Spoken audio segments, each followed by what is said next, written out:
people know that approximately 60% of Vancouverites are in fact renters.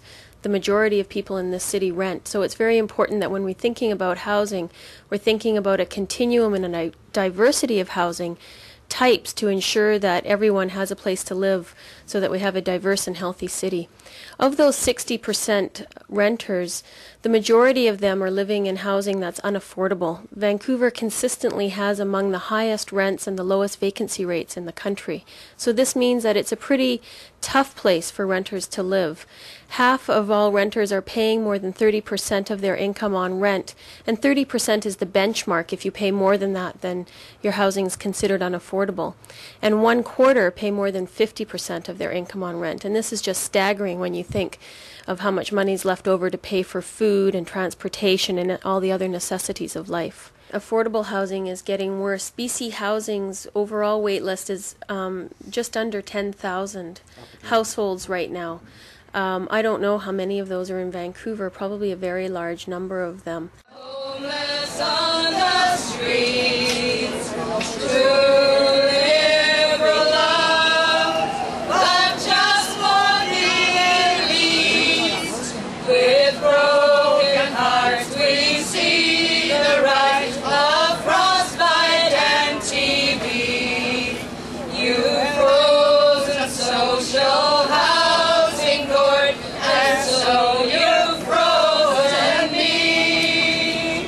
How many lives can we believe? Oh, Canada, we've got no place to sleep. Oh, Canada, you've got promises to keep.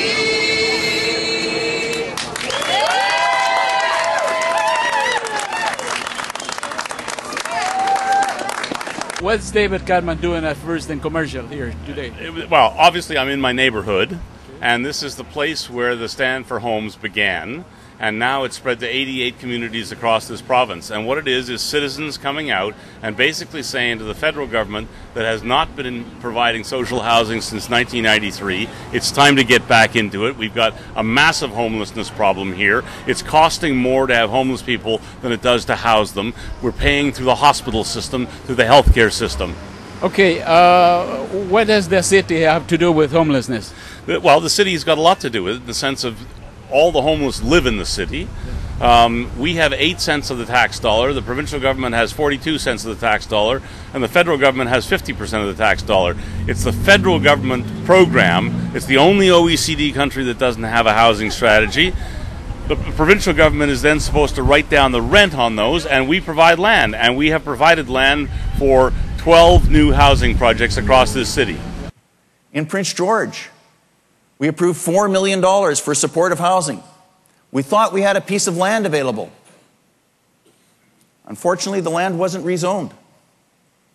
So now there's $4 million sitting there wondering where its home will be, wondering what we can do with it. In Kelowna, in March of 2005, we announced $4.5 million for supportive housing. March 2005. We're hopeful that construction will start in 2007.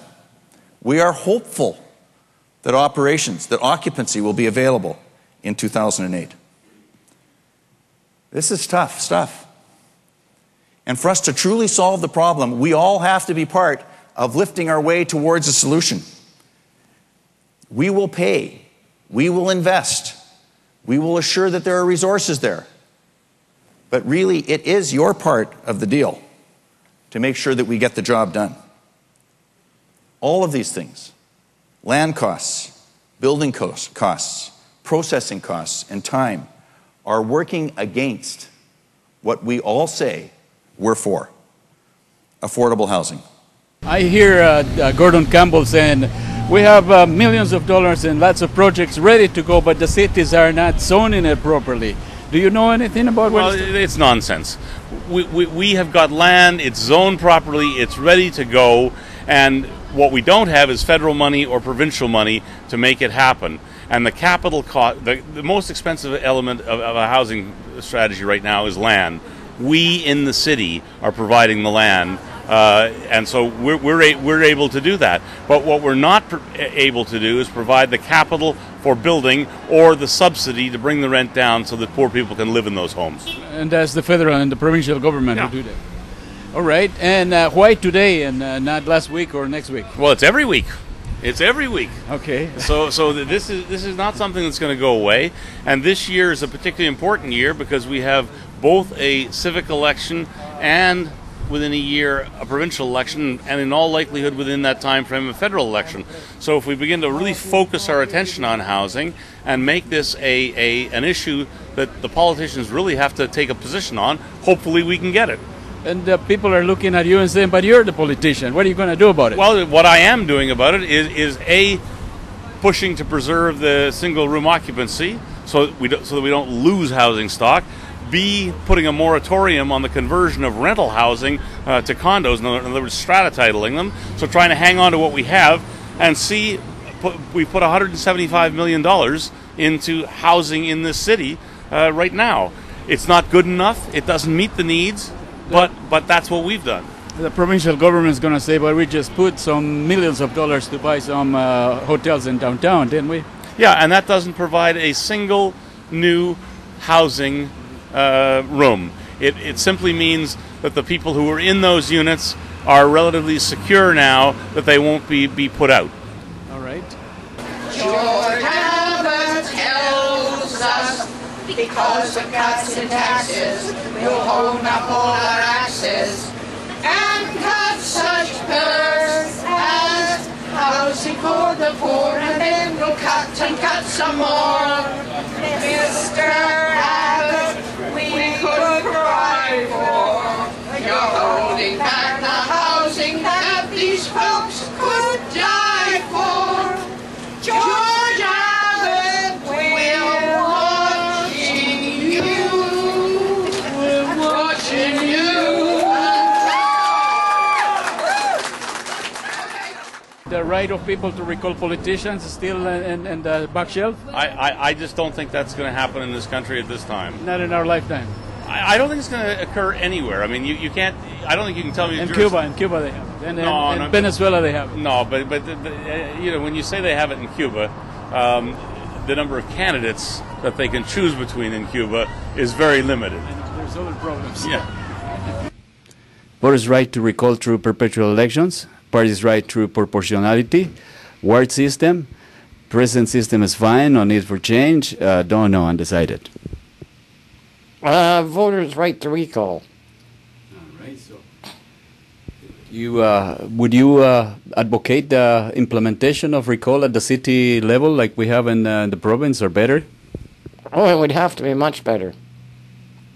Okay, well, David, anything else that you want to say about this rally today? Well, no, I would really encourage people, if they haven't participated in this, to get out and participate.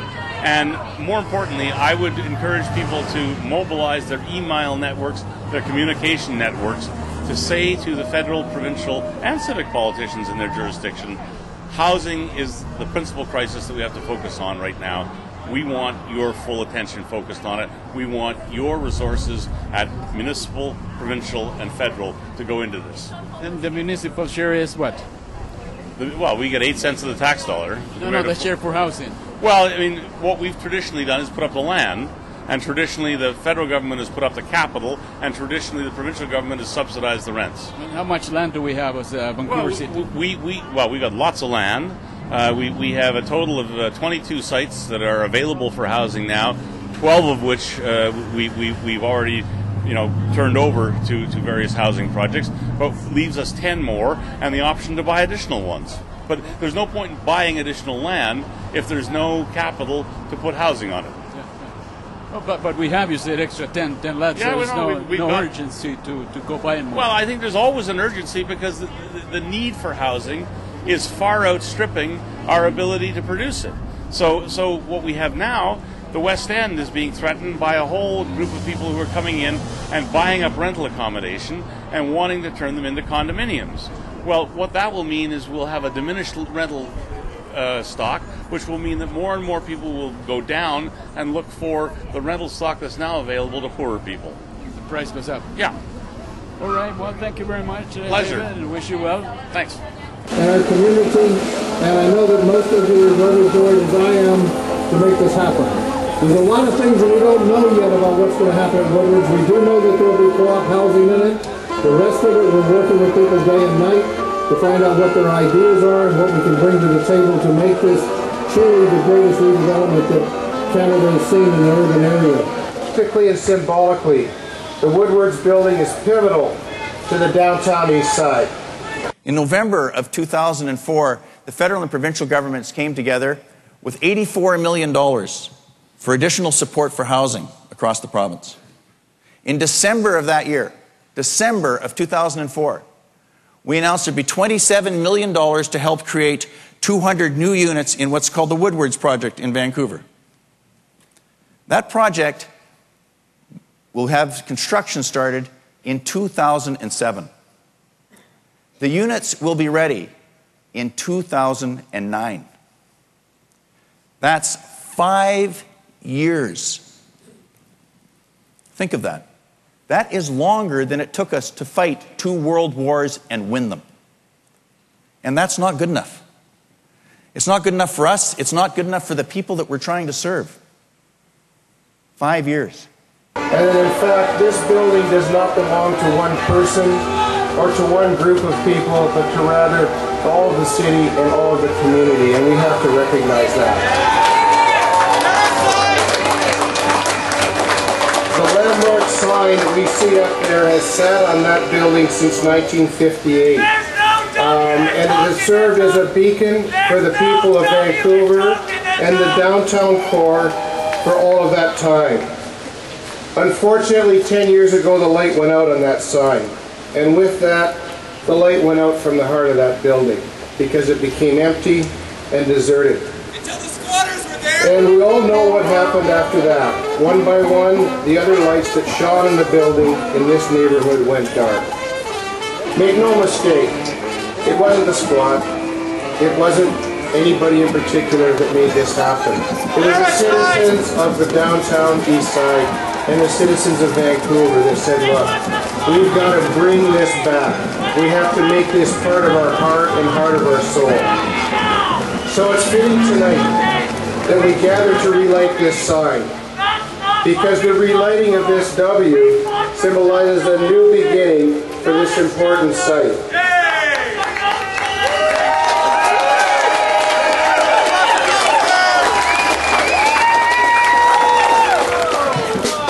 Your name is? My name is Beth. Beth, from Vancouver. Yes. And you're standing here for homelessness.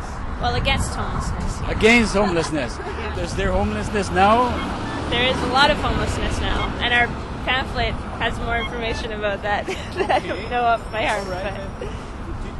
Do you wanna say something about what do you expect the government to do? Well, what we want is a program for social housing and to raise the welfare rates and the minimum wage, because right now people are stuck in poverty and they can't get homes even if they're working full-time at minimum wage. There's not enough money because there's not enough low-income housing.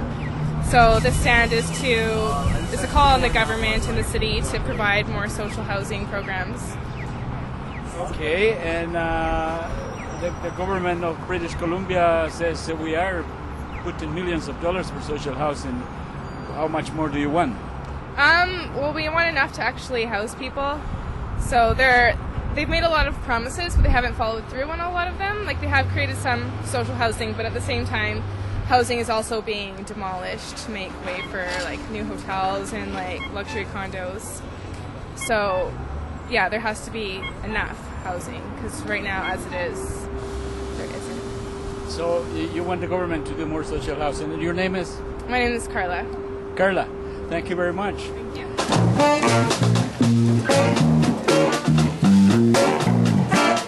We refuse to remain silent!